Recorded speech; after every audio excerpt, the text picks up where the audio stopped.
السلام علیکم ورحمۃ اللہ دوست اور ماما. وعلیکم السلام ورحمۃ اللہ دوست اور Shahnawaz. Welcome to our channel Bisha. Today we are going to teach you a story from ہمارا آقا to you because it's so good to me.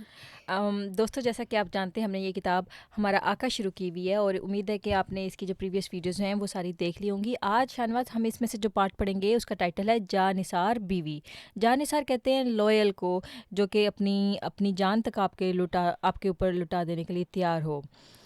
تو دیکھتے ہیں کس میں کیا ہے. ٹھیک ہے, بسم اللہ الرحمن الرحیم. پیارے بچوں, نکاح کے وقت خدیجہ رضی اللہ تعالیٰ عنہ کے نزدیک ان کے شوہر ایک عام نیک اور صالح انسان تھے. صالح کہتے ہیں نیک انسان کو جو کہ نوبل ہو, اور چونکہ خدیجہ خود نہایت شریف الطبع, نیک تینت اور عفیفہ خاتون تھیں, اس لیے انہوں نے اپنے شوہر کو امراء کے طبقے میں سے منتخب نہیں کیا جو بالعموم سینکڑوں عیوب کا مجموعہ اور ہزاروں برائیوں کا مخزن ہوتے ہیں.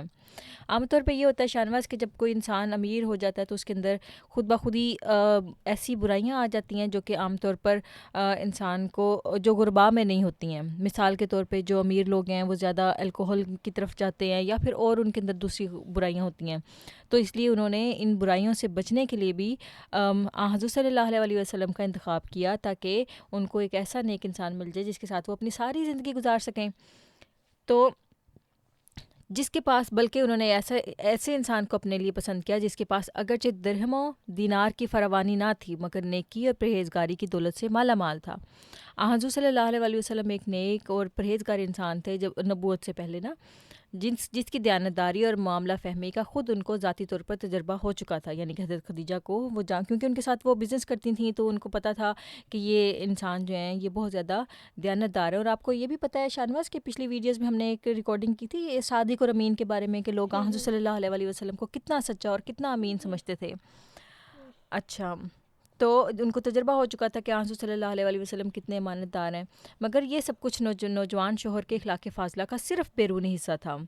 جو باطنی فضائل و محامد اس کی ذات میں پنہاں تھے ان کا خدیجہ رضی اللہ تعالیٰ عنہ کو پتہ نہ تھا.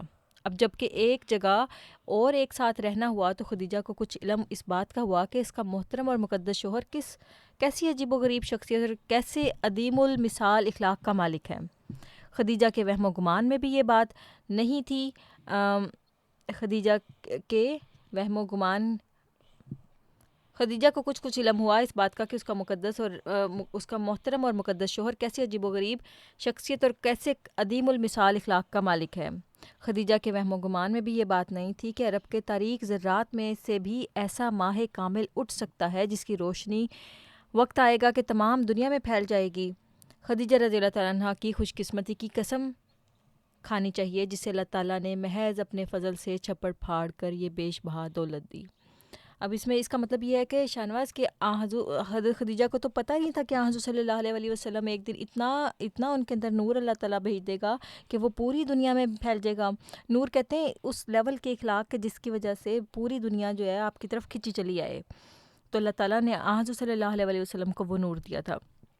تو اس میں وہ بتا رہے ہیں کہ حضرت خدیجہ اتنی زیادہ خوش قسمت میں تھیں, اللہ تعالیٰ نے ان کو اتنا پسند کیا کہ اللہ تعالیٰ نے سوچا کہ میں حضرت خدیجہ سے حضور صلی اللہ علیہ وسلم کی شادی کروا دیتا ہوں. اور شادی کے بعد جب خدیجہ رضی اللہ تعالیٰ عنہ پر اپنے شوہر کے باطنی کمالات ظاہر ہوئے تو انہیں تجربہ ہوا کہ دنیا میں کوئی بھی انسان ایسے اعلیٰ اور ایسے بے نظیر اخلاق کا مالک نہیں جیسے میرے شوہر محمد صلی اللہ علیہ وسلم ہے. تو جب شادی ہو گئی نا دونوں کی, اس کے بعد ان کو ایک دوسرے کے مزاج کا تھوڑا اور پتہ چلا, اور جس طرح سے حضور صلی اللہ علیہ وسلم کے مزاج ان پہ حضرت خدیجہ پہ کھلتے گئے تو ان کو حیرانگی ہوتی تھی کہ یہ انسان تو ان کے اخلاق جو ہیں وہ تو بہت ہی اعلیٰ ہیں. یہ معلوم کرنے کے بعد حضرت خدیجہ رضی اللہ تعالیٰ عنہ محسوس کرتی تھیں کہ میں دنیا میں سب سے خوش قسمت عورت ہوں. خوش قسمت کہتے ہیں لکی کو, اور وہ واقعی ایسی ہی تھیں. آپ علیہ السلام کی سیرت و عادات کو بہت قریب سے دیکھ کر خدیجہ رضی اللہ تعالیٰ عنہ اپنے نہایت واجب التعظیم شوہر کی اطاعت و فرما برداری میں کھو گئیں, اور انہوں نے ایسا شاندار اور پاکیزہ نمونہ اپنی محبت اور الفت کا دکھایا جو دنیا بھر کی نیک خواتین کے لیے اسوہ حسنہ ہے. خدیجہ رضی اللہ تعالیٰ عنہ حق الیقین کے ساتھ اس واقعی حقیقت تک پہنچ گئیں کہ کندن میں شاید کچھ کھوٹ ہو مگر میرے پیارے شوہر میں کوئی عیب نہیں. وہ گناہ اور معاصی سے اتنا ہی دور ہے جتنا جیسے مشرق سے مغرب. خدیجہ رضی اللہ تعالیٰ عنہ تمام مکہ میں سب سے زیادہ مالدار عورت تھی. مالدار کیا ہوتا ہے شاہنواز؟ ماما نے کل آپ کو بتایا تھا. رچ کو کہتے ہیں، ویلدی کو کہتے ہیں، جس کے پاس بہت دولت ہو۔ شادی کے بعد جب ان کو خوب اچھی طرح اپنے شوہر کی خوبیوں کا اندازہ ہو گیا تو انہوں نے اپنا سارا مال و منال اور اپنا تمام روپیہ پیسہ نکال کر اپنے رفیق حیات کے قدموں میں ڈال دیا اور عرض کی کہ اب یہ سب کچھ آپ کے حوالے ہے، جس طرح چاہیں خرچ کریں۔ اگر نوجوان محمد صلی اللہ علیہ وسلم عشر و عشرت کے دل دادا ہوتے یا مال و دولت کے لالچ میں آپ صلی اللہ علیہ وسلم نے خدیجہ سے شادی کی ہوتی تو آپ صلی اللہ علیہ وسلم کے لیے نہایت عمدہ موقع تھا کہ اس کے روپے سے خوب عیش کرتے، ناچ رنگ کے جلسے منعقد کرتے، شراب کے دور چلتے، اعلیٰ درجے کی پوشاکیں پہنتے، نفیس کھانے پکواتے، لونڈی غلاموں کی ایک فوج آپ صلی اللہ علیہ وسلم کے پاس ہوتی جو دن رات آپ صلی اللہ علیہ وسلم کی خدمت کرتی، اور آپ صلی اللہ علیہ وسلم بادشاہوں کی طرح نہایت شوکت و شان و شوکت کے ساتھ اپنی زندگی بسر کرتے، مگر ان باتوں کے برخلاف ہوا۔ شاہنواز اب جب ان کی شادی ہو گئی نا تو حضرت خدیجہ کے پاس بہت زیادہ پیسے تھے، دولت تھی، تو انہوں نے کیا کیا، حضرت خدیجہ نے سارے کی ساری دولت جو تھی حضور صلی اللہ علیہ وسلم کو دے دی اور کہا کہ آپ جیسے چاہیں اس کو یوز کریں، جیسے چاہیں آپ اس کو اسپینڈ کریں۔ تو اگر حضور صلی اللہ علیہ وسلم کو دنیا کا لالچ ہوتا تو حضور صلی اللہ علیہ وسلم ضرور اپنے لیے مہنگے مہنگے کپڑے لے لیتے اور سرونٹس رکھ لیتے، ہے نا، جیسے کہ عام طور پہ اس دنیا میں ہوتا ہے کہ امیر لوگوں کے پاس سرونٹس ہوتے ہیں، شرابیں ہوتی ہیں اور وہ عمدہ کھانے کھاتے ہیں۔ لیکن حضور صلی اللہ علیہ وسلم کو تو دنیا سے کوئی غرض ہی نہیں تھی، آپ صلی اللہ علیہ وسلم نے کیا کیا، مگر ان باتوں کے برخلاف آپ صلی اللہ علیہ وسلم نے وہ سارا مال جو وفاشار بیوی نے آپ صلی اللہ علیہ وسلم کی خدمت میں پیش کیا تھا، یتیموں کی امداد اور غریبوں کی آنت اور بیواؤں کی خبرگیری اور بیماروں کی ہمدردی میں خرچ کر دیا۔ دیکھا کتنے اعلیٰ اخلاق تھے حضور صلی اللہ علیہ وسلم کے۔ جب حضرت خدیجہ نے ان کو کہا کہ آپ میری ساری منی لے لیں تو حضور صلی اللہ علیہ وسلم نے ساری منی، جو پور پیپل تھے نا، جن کے پاس فوڈ نہیں ہوتی تھی، جن کے وہ بچے چھوٹے جن کے سر پہ باپ نہیں ہوتا تھا، ان سارے بچوں کو دے دیا اور ان سارے بیماروں کو دے دیا اور ان سارے بھوکوں کو دے دیا جن کے پاس، اور بیمار لوگوں کو دے دیا جن کے پاس علاج کروانے کے پیسے نہیں تھے، جن کے پاس فوڈ نہیں تھی، جن کے سر پہ باپ نہیں تھا، اور مہمانوں کی خوب آہو بھگت کرتے، مسافر کی طرح خاطر تواضع کا خیال کرتے، کوئی سوالی آپ صلی اللہ علیہ وسلم کے در سے خالی نہ جاتا، ننگوں کو کپڑا دیتے، جس کا مطلب ہے کہ جس کے پاس کپڑے نہ ہوتے پہننے کے لیے اس کو کپڑا دیتے، بھوکوں کو روٹی کھلاتے، جو بھوکے ہوتے تھے نا وہاں پہ تو ان کو کھانا کھلاتے تھے حضور صلی اللہ علیہ وسلم، قرض داروں کا قرض ادا کرتے تھے۔ بعض اوقات ایسے ہوتا ہے شاہنواز کے لوگ اکثر قرض لے لیتے ہیں اپنی ذاتی ضروریات کے لیے، ان کو کہتے ہیں قرض ہے، وہ لون ہے وہ۔ مظلوم غلاموں کو ان کے ظالم آقاؤں سے خرید کر آزاد کراتے اور حاجت مندوں کی ضرورت پوری کرتے تھے، مگر آپ صلی اللہ علیہ وسلم کی خود اپنی زندگی نہایت سادہ اور نہایت بے تکلف اور نہایت معمولی تھی، نہ اعلیٰ درجے کا کھانا کھاتے، نہ بیش قیمت پوشاکیں پہنتے، نہ غلاموں سے اپنی خدمت کرواتے اور نہ امیرانہ شان سے رہتے۔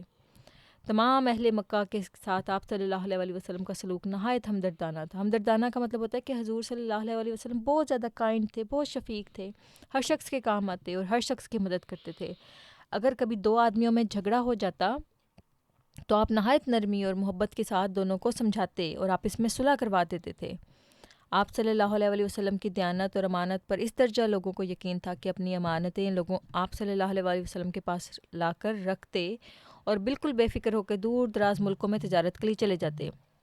لوگ کیا کرتے تھے کہ آپ صلی اللہ علیہ وسلم کے پاس اپنے کچھ منی رکھوا لیتے تھے اور کہتے تھے کہ آپ اس کو اپنے پاس رکھیں، ابھی ہم اس کو لک آفٹر نہیں کر سکتے اور ہمیں ٹریول کرنا ہے، ہم جب واپس آئیں گے تو ہم آپ سے لے لیں گے۔